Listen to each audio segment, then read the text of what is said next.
Tanpa terasa, 2 bulan sudah kami menjalani biduk rumah tangga. Masalah-masalah kecil datang, membumbui karena aku sering bertingkah kekanakan dan sering merajuk. Belum lagi Abraham masih suka menghubungi. Hingga akhirnya aku memutuskan untuk tidak menggunakan ponsel sama sekali. Menghindari dosa sekaligus menjaga perasaan suami. Walaupun dia tidak pernah marah kepadaku, Gus Asmi itu seorang laki-laki penyabar. Tidak pernah mengeraskan nada bicara, selalu santun dalam berkata, juga begitu memanjakan istrinya. Tidak pernah sekalipun dia membentak atau mengeluhkan sikapku yang sering memancing emosi. Kasih sayangnya terhadap Raihan juga melebihi kasih sayang seorang ayah kandung. Mungkin karena aku tidak pernah melihat Mas Ibnu berbuat seperti itu kepada sang putra. Pelan-pelan rasa cinta mulai menelusup ke dalam Sukmah. Tidak bisa berlama-lama jika berada jauh dari suami. Rasanya selalu rindu, tetapi kalau di dekat dia suka sebal dengan bau tubuhnya. Entahlah, akhir-akhir ini wangi Gus Asmi terasa aneh. Padahal dia masih menggunakan minyak wangi yang sama. Tapi wangi tubuhnya membuat diriku merasa pusing, mual jika berlama-lama menghirup wangi parfum yang dia semprotkan ke badan. "Dek, lihat minyak wangi Mas enggak?" tanya Gus Asmi pagi-pagi sebelum berangkat mengajar. "Adik buang Mas, baunya enggak enak." "Adik enggak suka," jawabku santai sambil mengembangkan senyuman tanpa rasa berdosa.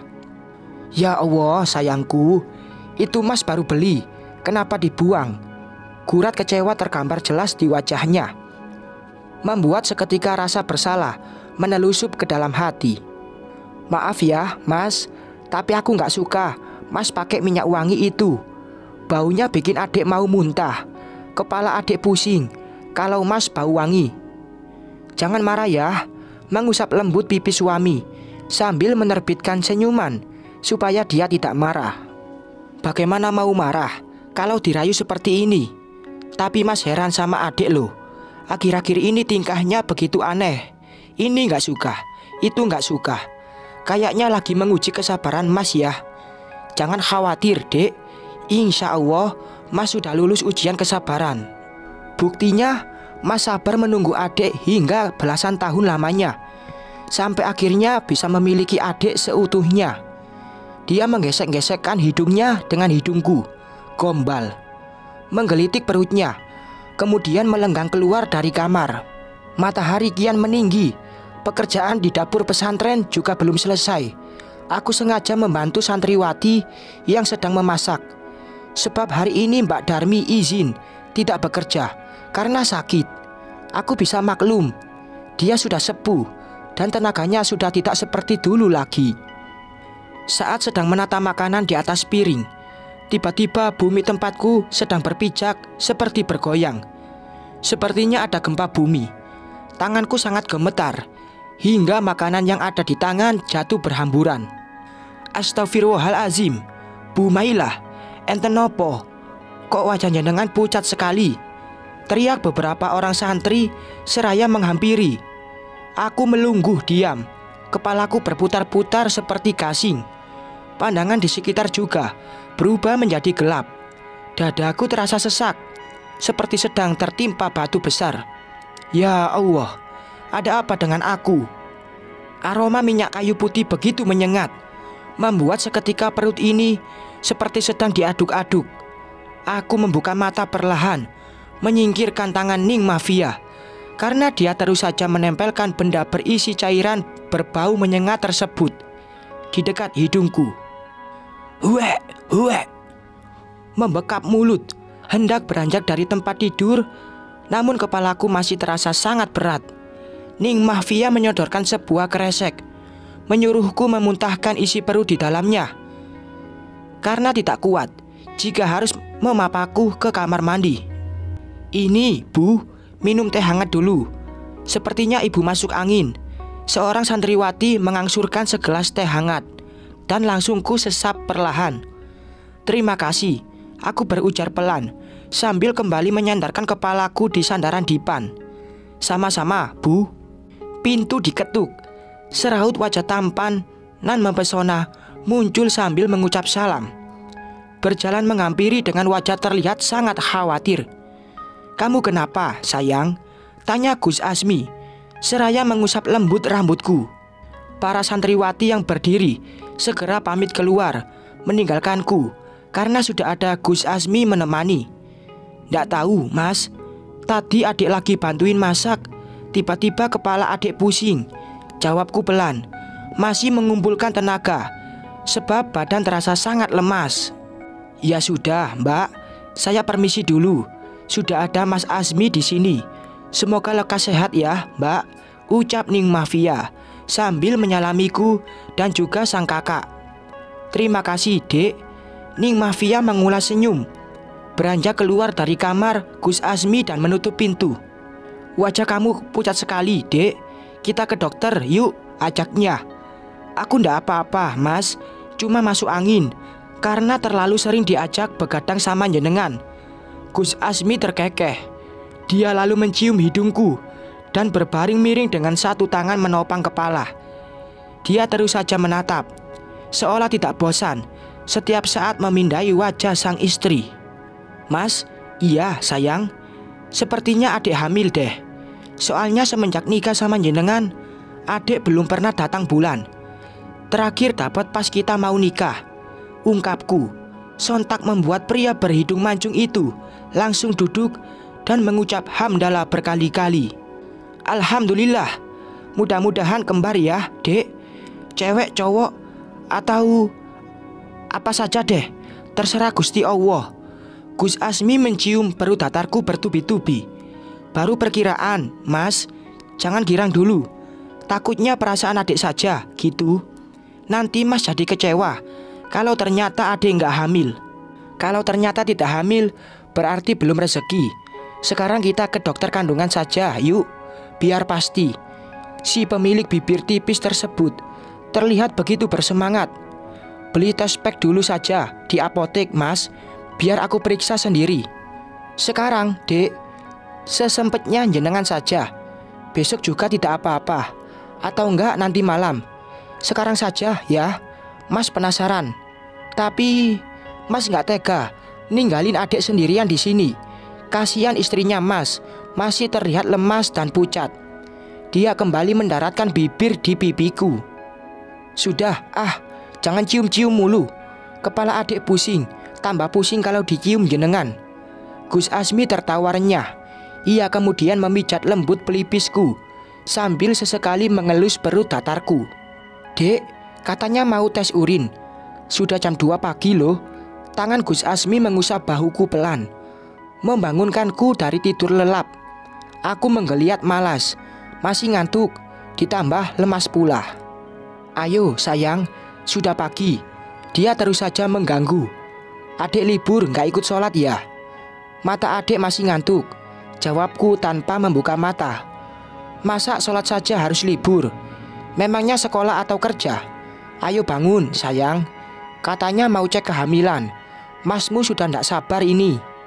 Terpaksa membuka mata, mengerjap-ngerjap sambil mengumpulkan nyawa dengan raga. Gus Asmi menatap tersenyum. Ia lalu membantuku untuk berdiri, membimbing ke kamar mandi, terus mondar-mandir di depannya. Ketika aku sudah masuk, menutup pintu toilet pun tidak diperbolehkan olehnya. "Bagaimana, Dek?" tanyanya tidak sabar. "Belum, Mas, sabar dulu."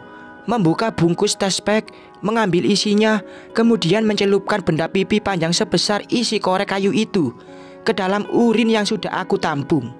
Wajah Gus Asmi terlihat menegang. Dia terus saja menatap benda yang ada di tanganku tanpa berkedip, lalu bersorak riang ketika 2 garis merah tergambar jelas di situ. "Alhamdulillah, terima kasih ya Allah. Terima kasih sayang." Memeluk erat tubuhku hingga sulit untuk bernapas. "Dedeknya kegencet, Abi," protesku, memonyongkan bibir manja. "Oh iya, maaf sayang, Abinya sampai lupa." Saking senengnya, pria bertubuh tegap itu membungkuk, menciumi perutku sambil mengajak bicara calon anaknya. Ya Allah, baru kali ini aku diperlakukan seistimewa ini.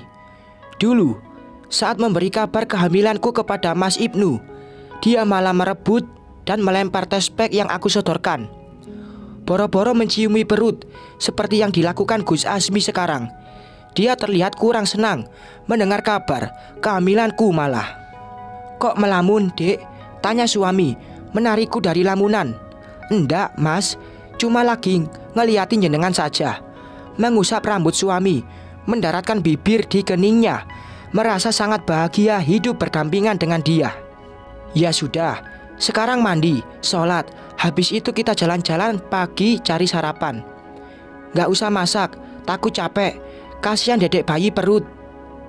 "Sama mamanya gak kasihan?" "Sama mamanya juga." Dia menjawil pipiku dan masuk ke dalam toilet. Entah mengapa, kehamilanku kali ini terasa sangat berbeda. Sering merasa mual dan pusing, juga mudah sekali lelah. Tidak seperti ketika hamil Raihan dulu, yang masih kuat bekerja hingga usia kandunganku memasuki bulan ke-9. Mungkin karena hamil kali ini terlalu dimanja oleh orang-orang yang ada di sekitar. Ataukah bawaan bayi memang berbeda-beda? "Sayang, nanti sore kita ke dokter ya. Mas sudah janjian sama dokter Firly. Katanya dia ada praktek sore di klinik dekat rumah."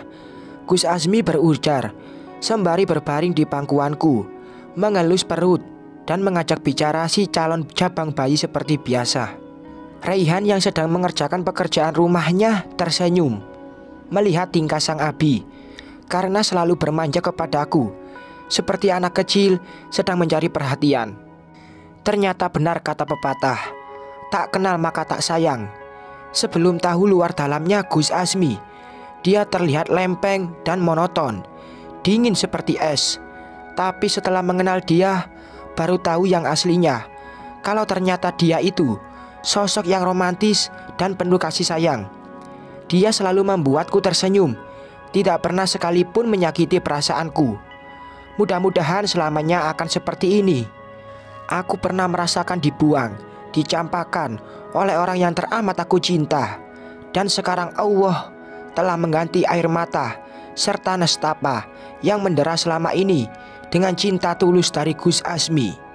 Alhamdulillah. Selepas sholat asar, kami berdua berangkat menuju klinik menggunakan sepeda motor, karena jarak antara klinik dan rumah tidak terlalu jauh. Kalau saja kepalaku tidak sedang pusing, lebih memilih jalan kaki karena terasa lebih romantis. Banyak sekali ibu-ibu hamil sudah mengantri ketika kami sampai di klinik. Untung saja Gus Azmi sudah mendaftar terlebih dahulu, jadi tidak butuh waktu terlalu lama untuk menunggu. Ibu Maila Yasni, asisten dokter, memanggil namaku dari ambang pintu. Gus Azmi langsung membantu untuk berdiri, melingkarkan tangan di pundak, membimbingku masuk ke dalam ruangan dokter Firly. Setelah memeriksa buku kesehatan ibu dan anak yang sudah diisi, dataku juga kehamilanku, dokter berkacamata itu memintaku untuk berbaring di atas tempat tidur yang tersedia dengan posisi seperti orang mau melahirkan. "Maaf ya Bu, kalau sakit bilang saja. Agak sedikit kurang nyaman ya." Dia memasukkan alat ultrasonografi ke dalam liang sensitifku, karena usia kandungan masih terlalu muda dan lebih akurat jika melakukan USG tersebut. Masya Allah, ini ada 2 denyut jantung yang terdengar. Juga ada 2 kantung janin di dalam rahim ibu. Sepertinya kembar, ucap dokter sambil menunjukkan gambar di layar komputer, serta memperbesar volume frekuensi detak jantung bayiku. Iramanya lucu, seperti laju kuda, juga saling bersahutan. Pendar bahagia tidak mampu aku sembunyikan mendengar kabar itu. Pun dengan Gus Azmi yang langsung menitikkan air mata, terharu dengan kabar bahagia yang kami dapat dari dokter Firly. Hingga spontan dia mencium pipi kanan juga pipi kiriku di depan sak dokter. "Selamat ya Gus, Bu Maila. Semoga ibu dan calon dedeknya sehat terus. Tolong dijaga baik-baik kandungannya, Bu, Gus. Soalnya kalau hamil muda seperti ini sangat rawan keguguran. Gak boleh terlalu stres juga. Pokoknya harus dijaga semuanya. Dokter Firly berujar sembari menjabat tanganku. Terima kasih dokter, insya Allah saya akan menjadi suami yang siaga untuk istri saya. Gus Azmi menangkupkan tangan di depan dada setelah mengambil resep dan menebus obat penguat kandungan serta vitamin. Kami berdua segera pulang karena sebentar lagi azan maghrib berkumandang. Mas, pulang dari masjid bawain tahu aci sama sate ya, sama cilok juga, pesanku seraya melingkarkan tangan di lengan Gus Azmi. Sama apa lagi, Bumil? Dia mengacak rambutku. Aku merengut karena rambut yang sudah aku sisir rapi malah dia berantakin. Cup. Sebuah kecupan mendarat di pipi. Gus Azmi memang selalu begitu. Ketika melihat aku mulai marah, dia akan menjahili dengan mencium apa saja, membuat api amarah yang akan menyala padam seketika. Bi, ayo, jadi ke masjid enggak? Raihan yang sudah berada di halaman rumah memanggil. Gus Azmi mengecup puncak kepalaku dan lekas menghampiri Raihan. Aku pun segera melaksanakan sholat maghrib, lalu merebahkan tubuh di sofa karena kaki terasa pegal dan nafas terasa sesak. Kata dokter, efek dari hamil kembar, jadi mudah lelah dan sering sesak nafas. Entah sudah berapa lama aku tertidur hingga aku terbangun karena merasakan hangat napas menerpa wajah. Gus Azmi tersenyum sambil terus memindai wajahku. Sudah sholat belum? Tanyanya pelan. Mata teduhnya tidak lepas dari wajahku, menimbulkan gelenyar aneh di hati jika terus diperhatikan seperti itu. Sudah mas, kaki adik pegel banget, kepala juga terasa berat dan pusing. Pengen makan rujak yang pedes, kayaknya enak ya, jawabku sambil mencoba duduk. Akan tetapi Gus Azmi menahannya.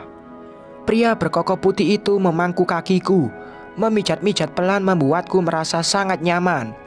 Pindah ke dalam yuk, di luar dingin, nanti kamu masuk angin. Pengen rujak mangga? Abinya dedek kembar. Tapi nyari di mana sayang? Di tukang rujak dong. Mas ini bagaimana sih? Gus Azmi beranjak dari tempat duduknya dan mendorong motor keluar. Adik boleh ikut? Mengambil hijab, lalu menghampiri suami. Boleh, pakai jaket. Aku mengangguk kemudian mengambil jaket dari dalam lemari.